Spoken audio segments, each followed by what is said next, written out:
오늘 본문 말씀을 통하여서 은혜 받을 말씀의 제목은 강팍한 자를 변화시키신 하나님. 한번 받아서 하십시다. 강팍한 자를 변화시키신 주님. 사랑하는 성도 여러분, 여러분은 본래 악한 자로 태어났습니까? 선한 자로 태어났습니까? 선한 자로 태어났습니까? 악한 자로 태어났습니까? 네. 이 일에 대해서 철인들이 논란이 참 많았죠. 인간이 본래 악한 자인가 선한 자인가에 대하여 중국의 맹자는 성선설을 주장했고 순자는 성낙설을 주장했습니다. 그러면 성경은 인간에 대하여 어떻게 정의하고 있을까? 성경은 로마서 3장 10절 말씀을 보시면 의인은 없나니 하나도 없느니라 라고 정의하고 있습니다. 그렇다면 우리는 본래 죄인으로 태어나서 죄를 짓고 악한 사람으로 살아갈 수밖에 없는 것입니다. 그러나 이런 죄인이 변화되면, 이런 죄인이 새롭게 되면 의인이 되고 의인으로서 믿음으로 살면 생명을 살리고 영혼을 살리는 귀하고 신령한 일에 쓰임받는 복 있는 사람이 될 줄로 믿습니다. 그래서 성경은 죄인에게 돌이키라고 그래서 생명을 얻으라고 말씀합니다. 잠언서 1장 23절에서도 나의 책망을 듣고 돌이키라. 사도행전에서 핵심적인 인물이요 이방인들을 위해서 가장 위대하게 쓰임받은 사람이 있는데 그 사람이 바울입니다. 바울도 본래는 참으로 악한 소행을 저질렀고 하나님의 거룩한 일의 방해자요 그리스도인들에게 지독한 핍박을 가했던 그런 사람이었는데 하나님께서 이런 핍박자를 변화시켜서 이 세상에서 전무후무한 큰 일꾼으로 쓰임받도록 역사하신 줄로 믿습니다. 우리가 사도행전 8장에서 말씀을 본 것처럼 바울이 얼마나 악하게 우리 그리스도인들을 핍박을 했습니까?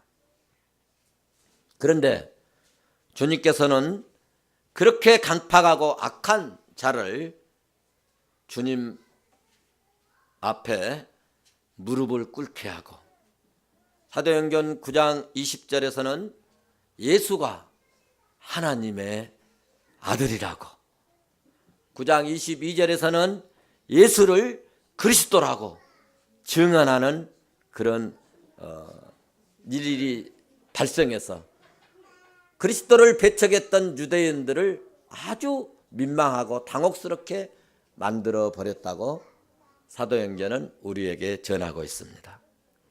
사울은 이렇게 본질적으로 이제 악한 자에서 의인으로 믿음의 사람으로 그리스도인으로 변화되었습니다.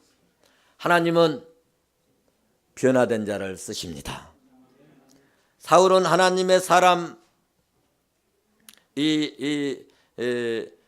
아나니아를 만나서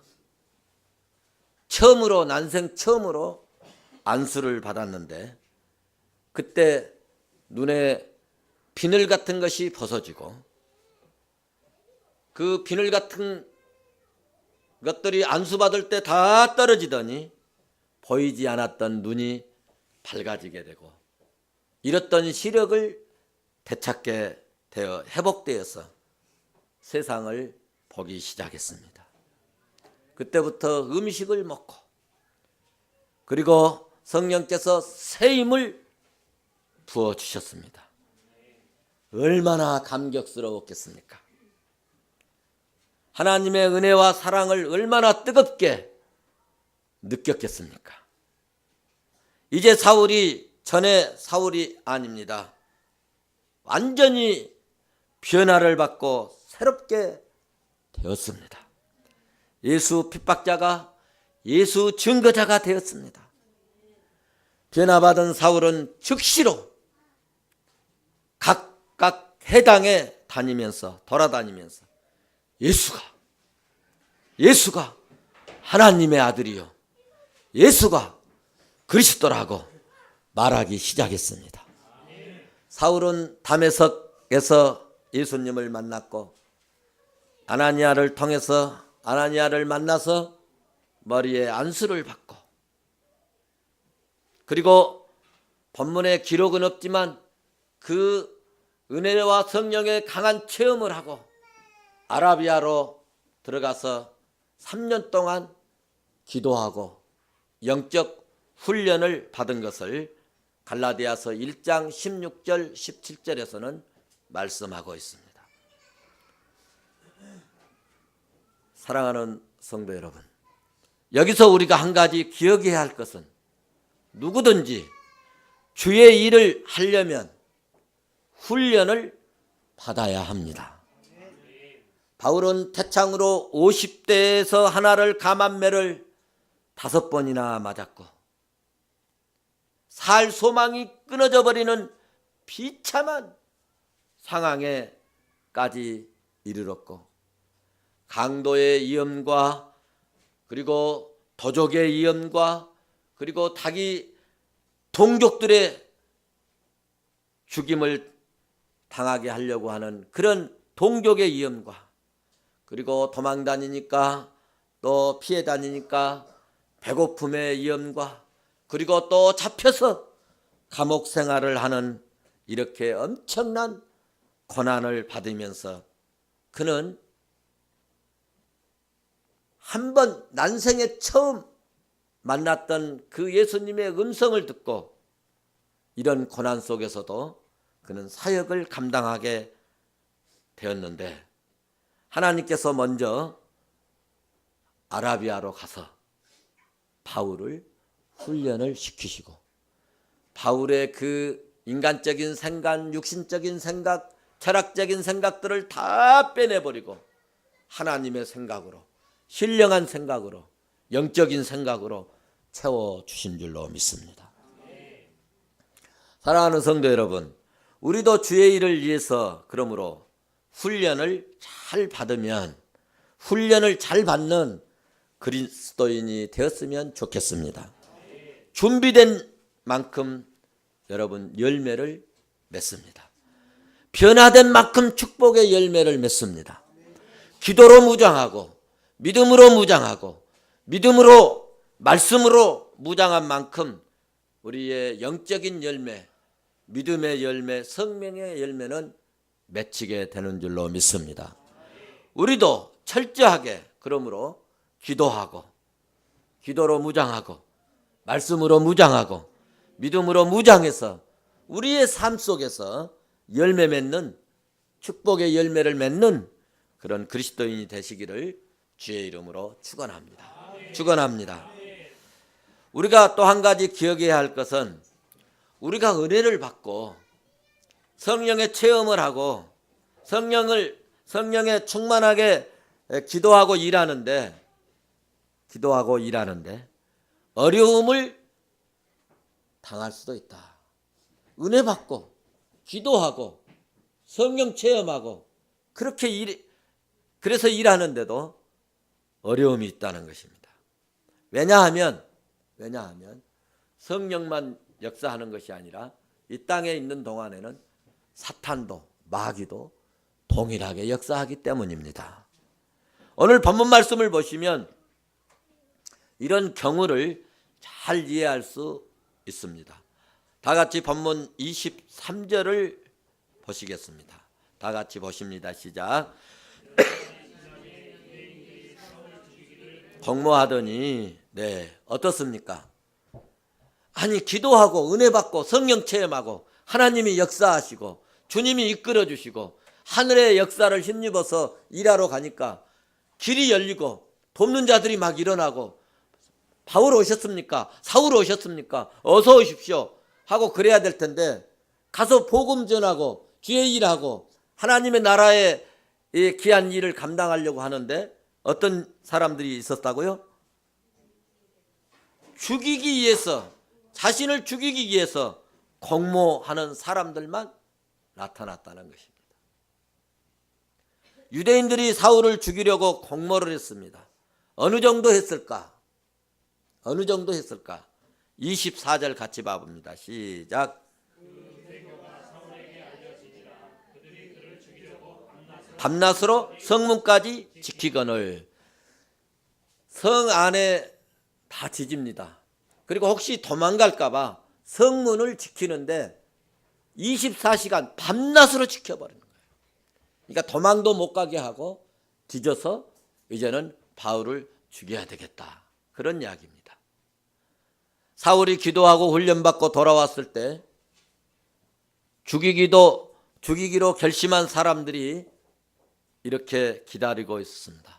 그들은 사울을 죽이기 위해서 밤낮으로 성문까지 지켰다고 성경은 말씀하고 있습니다. 이때 사울에게 사역의 길이 막히는 것 같고, 이제 아무 일도 할 수 없겠구나. 그리고 이런 엄청난 고난을 겪게 되었습니다. 죽을 위기에 빠진 것입니다. 이런 위기에서도 여러분, 주의 일을 하면 돕는 자가 생깁니다. 25절 말씀을 봐보십시오. 같이 봅니다. 시작. 그의 제자들이 밤에 사울을 강주리에 담아 성벽에서 달아내리니라. 아멘. 바울이 그 안에 있으면 영락없이 죽게 됩니다. 그러니까 제자들이 밤중에 사울을 데려다가 강주리에다 담아놓고 줄을 매서 빨리 도망가십시오, 빨리 피하십시오 하고 성문에서 강주리에 담아서 성벽에 달아내리는 그런 돕는 자가 있었습니다. 유대인들이 성 안에서 죽이려고 모의했고 성문을 빠져나가지 못하도록 밤낮으로 지키고 있으니까 꼼짝없이 죽을 수밖에 없는 아주 위태로운 그런 상황이었습니다. 이때를 위하여 하나님께서는 제자들을 통하여서 강주리에 담아서 성 밖으로 탈출할 수 있도록 구원의 길을 열어주신 줄로 믿습니다.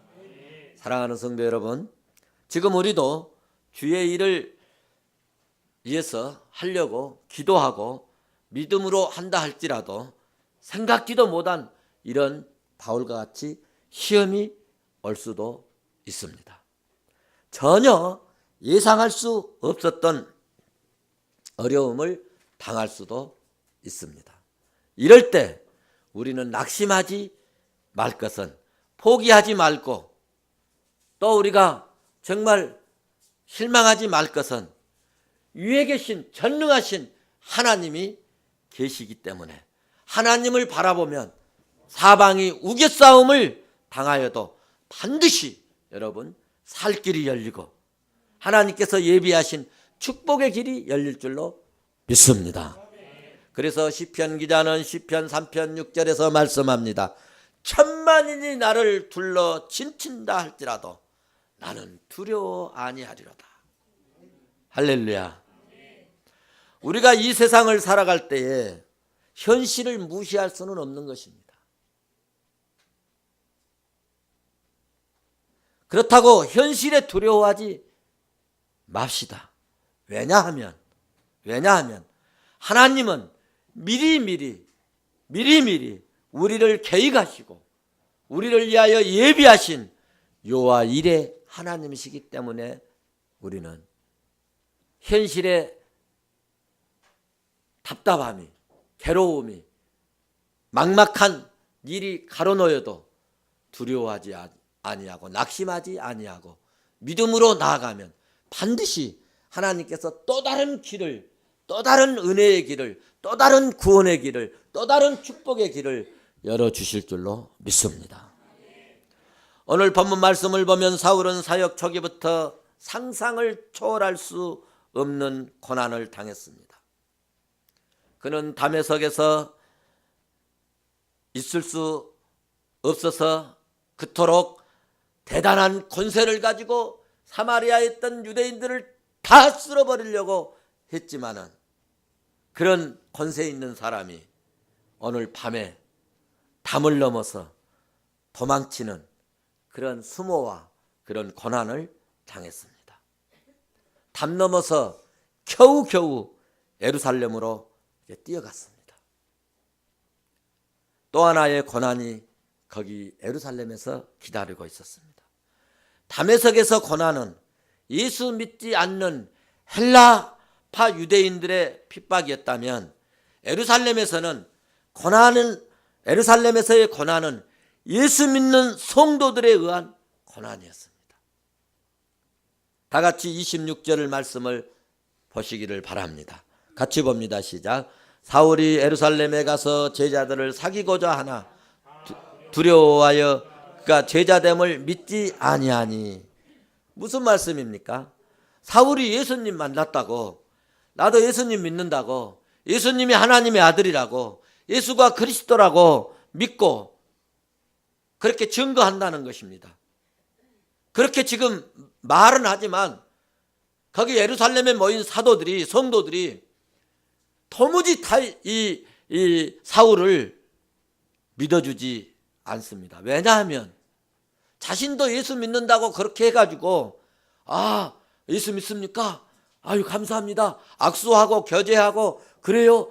우리 같이 신앙생활 잘하자고 그렇게 하면, 요놈들 다 예수 믿는 놈 여기가 있구나 하고 잡아 죽이러 갈지, 다 포박해서 잡아갈지, 그런 의심을 하는 것입니다. 수작을 부리는 것으로 알고 그래서 의심을 하는 것입니다.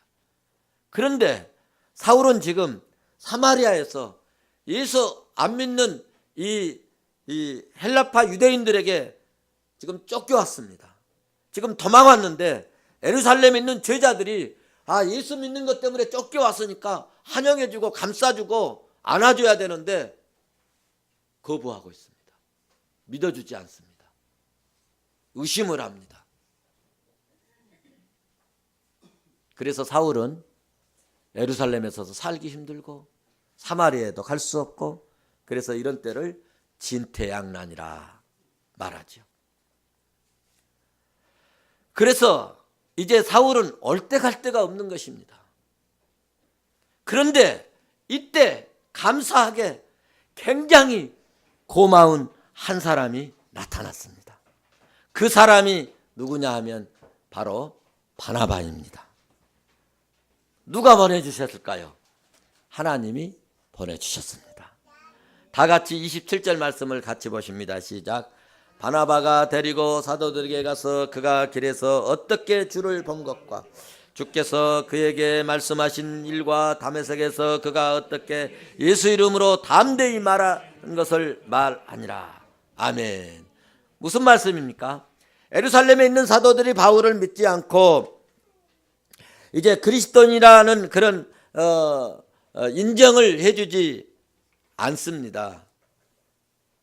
그때 바나바가 바울을 데리고 제가 가서 변론하겠습니다. 따라오십시오.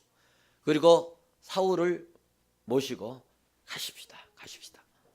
그래서 가가지고 다메섹 도상에서 그 사람들 모인 데서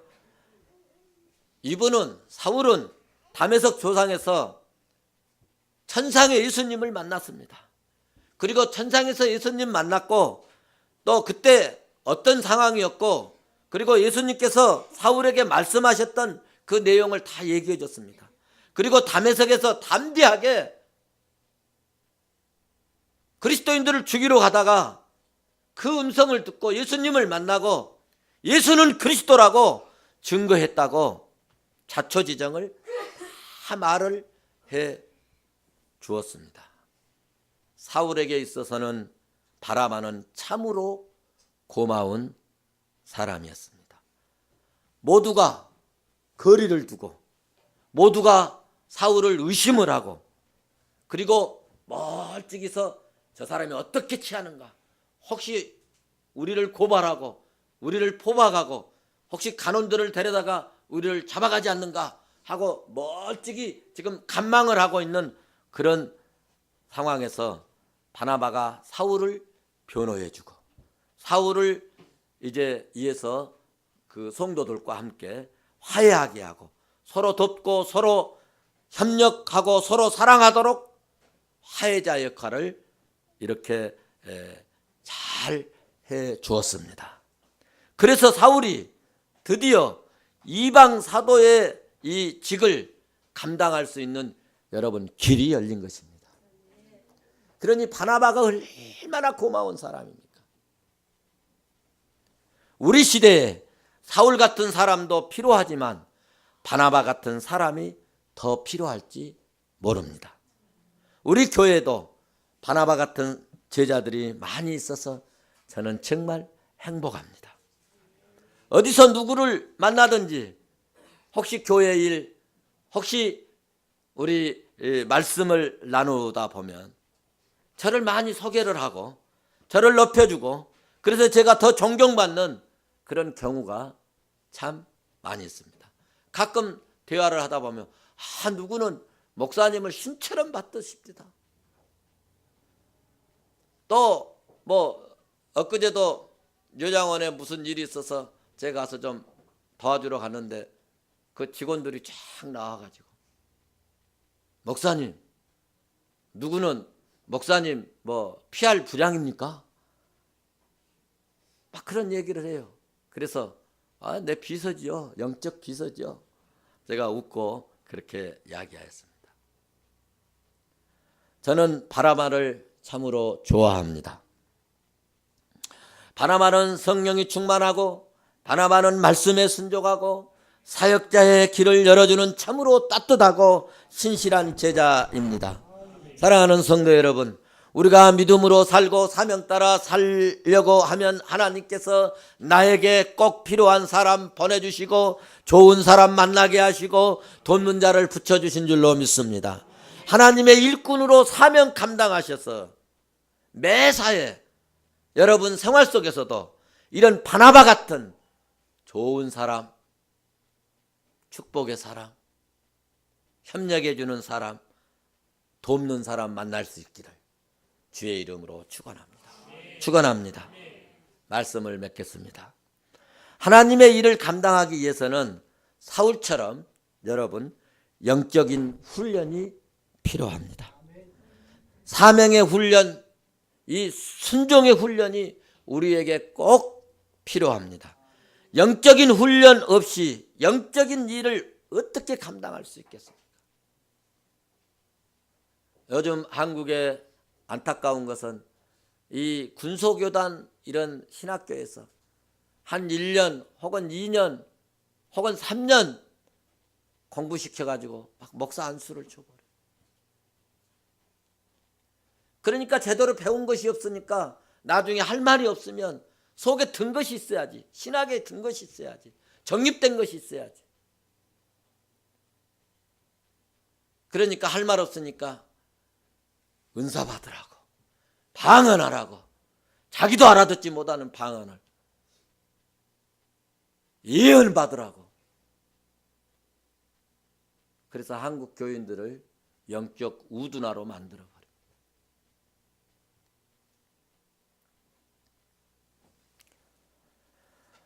오늘 사울은 성령을 뜨겁게 체험하고